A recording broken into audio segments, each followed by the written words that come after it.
I think it's different perception in this part, no? Completely different.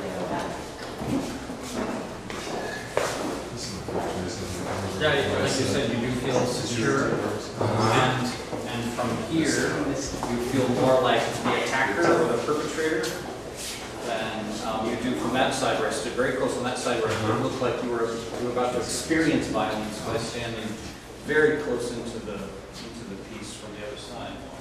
To me, that is the metaphor I want to portray in this piece. I think, how we were saying, there's like a circle or vicious cycle. That when one starts thinking about securing one's own person or one's own things, I really think that one person's security is another person's, how you say, violation of security. If I want to be secure, that means someone else is going to be attacked by my security. So when I start thinking about that, I say, well, this is such a vicious cycle. So it's like a personal arms race, if you want to look at it like that. Like who has the biggest gun? Who has the biggest wall? Who has the biggest protection? So I was talking the other day to a friend of mine that left TJ maybe like 8 years ago. He's a jazz musician in Los Angeles. And he always asks me or talks to me about what people perceive of, I think LA is like a Mexican city without being in Mexico, but it's different because it's different rules. And I think he said something very smart. I don't know, but this is what I think. There are places in the world, and I think those places is good like that, where there is some order, there is some security. As an individual, you feel safe. You don't feel you have to be protecting yourself 24/7.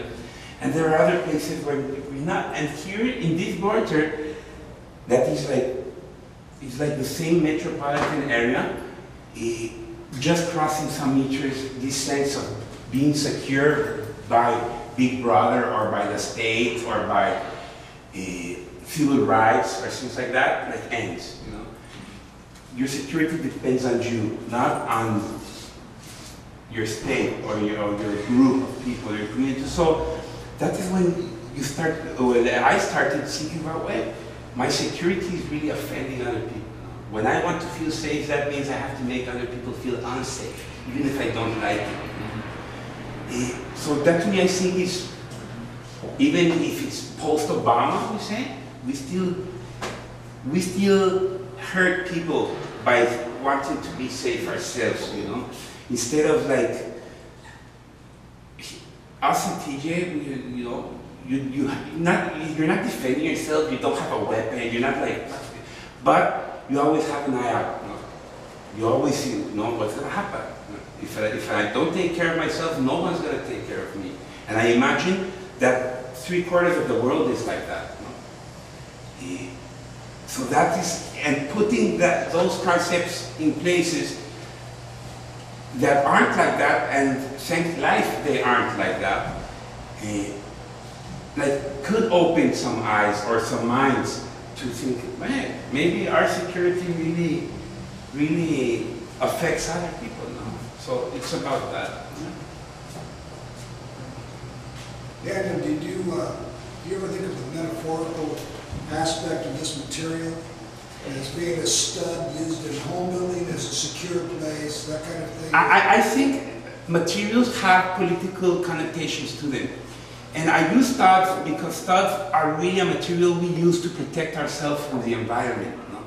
So if when I decided to start using these ideas, I looked for materials people use to protect themselves from the environment. But this really started when we hired a guy in the studio my wife and I had in downtown in TJ, and he started building a wall, no? And I was already thinking about this, and I was looking for a material because before this I only used plastic and melted plastic guns to create my metaphor. But this is a different concept. This needs different material. So that's why I use these things that are made to create structures to protect ourselves from the environment. That's why I use but thanks for the question because I hadn't said it. No?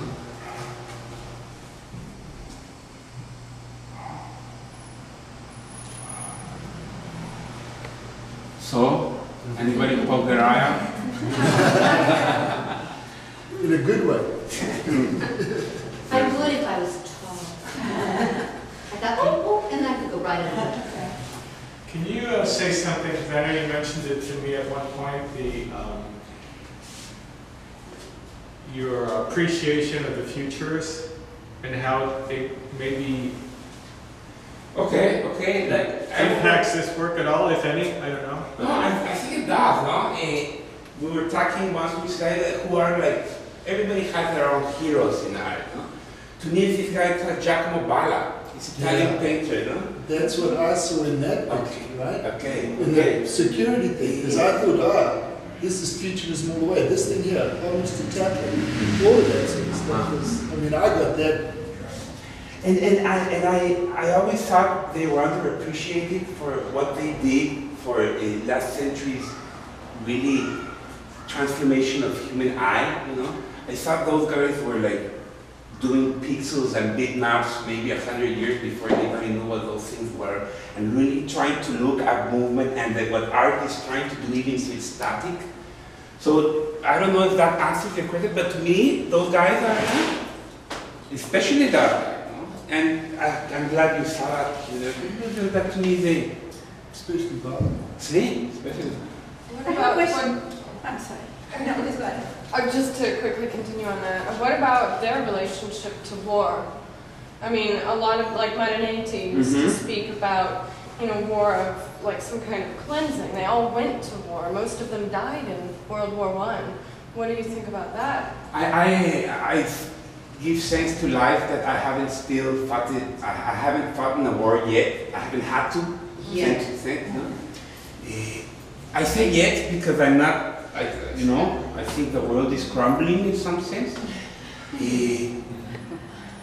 And I think that's a direct relation what we were talking about earlier, when chaos and violence and aggression really starts making you think about, like pulling them up, going to the next level. When you see all these deaths, this unnecessary destruction. I think that created the Europe we admire today in some sense. So even if that's bad to say, but looking at it in a bigger aspect, I think that is the life I think happens when something dies. That is like I'm from but my grandfather were ranchers here from California, Baja all the time. And I realized with him that when a cow dies or it gets killed by coyotes or anything else, you leave the cow and the corpse there because in 5 years that's going to be the greenest spot on the ranch. It's going to be full of life. It's going to be. But if you dabble with that, you don't let that process go. And I think you are totally right when you say I really haven't thought about that relation with war, these guys, and what is happening. But I think it's true. Did you see the futurists as optimists? I mean, did they have an optimistic outlook on life, the futurists? I didn't know them, but what I did about your opinion. Yes. But I think they were, how do you say, I think they were optimists and hopeful about what humans can create. What are our potentials? Really like going faster than light, or really to me that was the optimism of futurists. Really thinking that there is potential in humanity and in like what we can create.